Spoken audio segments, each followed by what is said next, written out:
บายดีทันผู้เบิ่งท่านผู้ส้มแฮ่วันนี้เขาชิมมาแลบชดกับไอหัวยองแลบลงท้ายด้วยซาละออยกับซาละอองซาละอองนะแลบก่อนเชียวแล้วเอากันให้นับติแหละตื่นสดกันมือนี่50มาแล้วโยมือนี่50มาแล้วโยลงท้ายโดยสารละออโยนะมือนั่นก็ไต่แก้มของโยก็ไต่แก้มของก็มาเก็บปักจองก็ได้ตกดองไปกับผู้สาวกับ2 ต่อ 2ไปกับผู้สาวกับ2 ต่อ 2ก็มาเก็บปักจองก็ได้ตกดองโยไปบ่ดิบ่เอาพี่น้องเบิ่งมันแลบตกดอง2เทื่อเอาไปไปเก็บกองอ่ะตกดอง2เทื่อทำไมตกทีเดียวเอาไหมไปกับผู้สาวกับ2 ต่อ 2ไปกับผู้สาวกับ2 ต่อ 2เขามาบอกได้ข่อยก็อย่ามาข่อยบ่ยอมได้เดียวได้ที่กูได้บ่ดิเอาไหมมือนี่เอาฉีมาแลบโยมือนี่เอาฉีมาแลบเอาคำลงท้ายด้วยสะละออยเยอะเพราะว่าชายาอากอยเยอะเพราะว่าชายาอากอยเอายึดก่อนเอาตาเลยมาชายาอากอยมือว่านทำไปเก็บหอยโย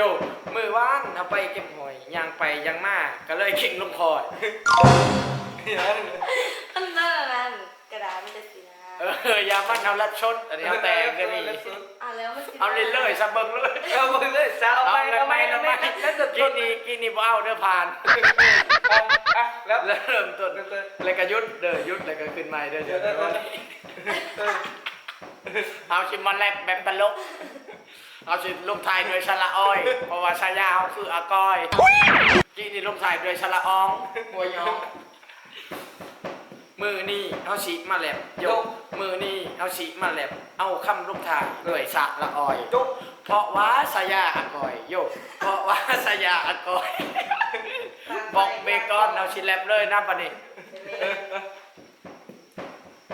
มือว่านเอาไปเก็บหอยโย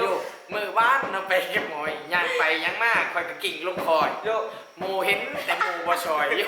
หมูเห็นแต่หมูบ่ซอยหมูจับเอาหอยหมูเลยไปจ่อยโยลุกขึ้นมากันเลยเมื่อจะจ่อยลุกขึ้นมาก็เมื่อจะจ่อยคอยย่างขึ้นคอยเพื่อไปน้ำหอยยังวะคอยย่างขึ้นไปว่าได้แล้วเอาไม่เอาขึ้นคอยมาเอาขึ้นคอยมาแล้วพิษหมดพี่น้องเอาหอดใช่แล้วเชียวเอาไม่หมูเห็นแต่หมูบ่ซอยหมูเห็นแต่หมูบ่ซอยหมูจับเอาหอยหมูเลยนี่จอยลุกขึ้นมาคอยก็เลยเมื่อจอยลุกขึ้นมาก็เมื่อจะจอยคอยย่างขึ้นคอยเพื่อไปนำเอาหอยมาเฮือนก็เลยมาเฮือนกระชะผมด้วยรีจอยมาเฮือนชะผมด้วยรีจอยย่างไปย่างมาก็เลยกินเล็กตาซอยแล้วอีกอันนึงว่าย่างอีกอันนึงยังเล็กตาซอยอ้อยยังอีกคำหนึ่งอ้อยยังอีกคำหนึ่งคำว่าอากอยเอาอีกกว่านี้ที่กูที่มึงที่มันแลบไม่ที่กูก้อยกะสีแลบคือกันโยลงท้ายด้วยซ้ายยังสะละอาโยมือว่านก็ไปสิป่าโยมือว่านก็ไปสิป่ามาแลนข่าวป่าก็เลยก็มาแล้วเอาไม่บนับเอาไม่ก้อยกะสีแลบคือกันโยเอาคำลงท้ายด้วยสะละอาโยมือว่านก็ไปสิป่าโยมือว่านก็ไปสิป่ามาแลนข่าวขาวก็เลยจิ้มป่าต่อก็ยังง่ายก็เลยเตะหมาโยก็ยังง่ายก็เลยเตะหมาแลนข่าวป่ามาแลนเข่าป่าอยู่เอาอีกยังอีกลงท้ายด้วยสะละอาลงท้ายด้วยสะละอาคอยไปตลาดแล้วเขาได้เก้าขี้กาแล้วอีกคนข้างงองตื่นเอาสิมาแล้วเอาพลตกลงเรื่อยๆเชียว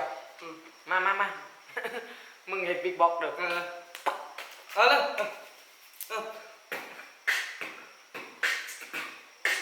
ยังกูขึ้นก่อนเขาจะขึ้นก่อนฝนตกลงเรื่อยๆฝนตกลงเรื่อยๆไหล มาเห็นยังอันเดียวกำลังแลบไม่เราแลบบางสูตรบางฮาดีกว่าเรา มีเสียงของแขกเสียงอีหยังยังส่งเห็ดกันยังมีเสียงของแขก แหม่ธรรมดา จะเข้าห้องมั้ยล่ะ เอาที เอ้า แลบไม่แลบยังเชียวแลบบางสูตร แล้วสูตรเฮ้ย มึงเห็นบิ๊กบอกเอ้า เออเนี่ย บิ๊กบอก มึงเห็นทางว่าขอทางว่า เดี๋ยวบิ๊กบอกเอา 212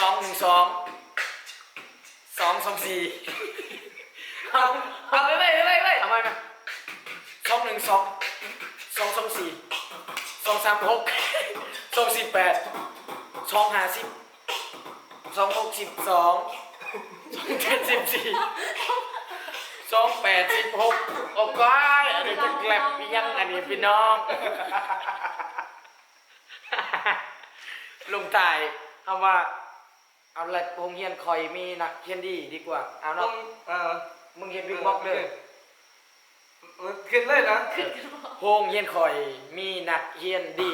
ข่าวสมศรีเป็นคนฉลาดพอได้ขาดการเล่าบทเรียนมีแต่เพียงอดทนบากบันเซ็งเงินสั่นเล่าได้ทุกปีคะแนนดีครูชมยกนอกว่าถูกต้องหมู่เพื่อนภูมิใจ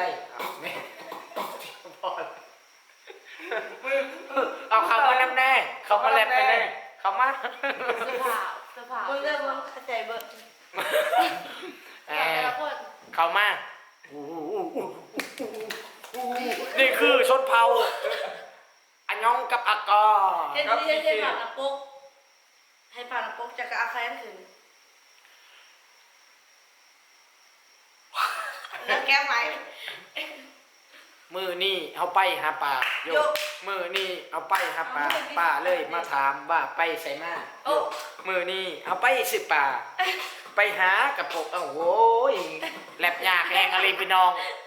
เอาคาถาเขาจะพันว่าเป็นนักแลบในบ่ได้ เป็นเพราะเรา เป็นหมอลำเนาะเอาชีอองเพลงเนาะเอาโบเชียว เฮ้ยยัง ว่าตัวนี้ กินข้าวก็ยังมีคนมาปอนยามนอนก็ยังมีคนมากอมทุกอีหลีทุกบ่มีบอนซ้อน บอลซ้อนก็บอลซ้อน อยากสั่งของพ่อดาแล้วเข้าไปดู ขังห้องมาดา ตัวใจไปเห็นหนึ่งเนาะ อย่าปากขันอยากเบิ่งคลิปอากอยสิโตเห็ดดีๆไหม ข้างหลังมีโซ่กันจากอัปปะลาบอลตั้งแล้ว ทำไมไม่สิแรปเอาเด้อเสียวเป็นบิ๊กบอกธรรมดากินข้าวก็ยังมีคนมาปอนยามนอนก็ยังมีคนมากองทุกอีหลีทุกบ่มีบอนซ้อนบอนซ้อนคนนอนข้างกะบ่มีสู่มื้อนี้เงินใช้บ่เบิดทุกแบบไปมันก็ดีสันว่าบ่มีไผสิอิจฉานั่นละนาอีนางละนั่นละนาอีนางละ มันรังนะ เอาไว้นั่นละนาอีโนนั่น บอลเขา มัน เลย รัง บอล นะ เขา เส้น เอาจบเลยเนาะเอาเชียวจบเลยพอแล้วจำนั่นละนาอีนางละขอละตูไปล้างถ้วยให้แม่ก่อนอากอย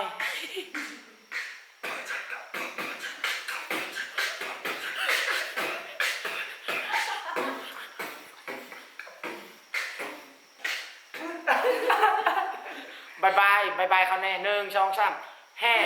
อ้าวสิแห่เพื่อยังบายท่านผู้ชมมื้อหน้าเฮาสิมาแลบใหม่เฮาสิลงถ่ายด้วยสระยังกับบ่ชัดบาย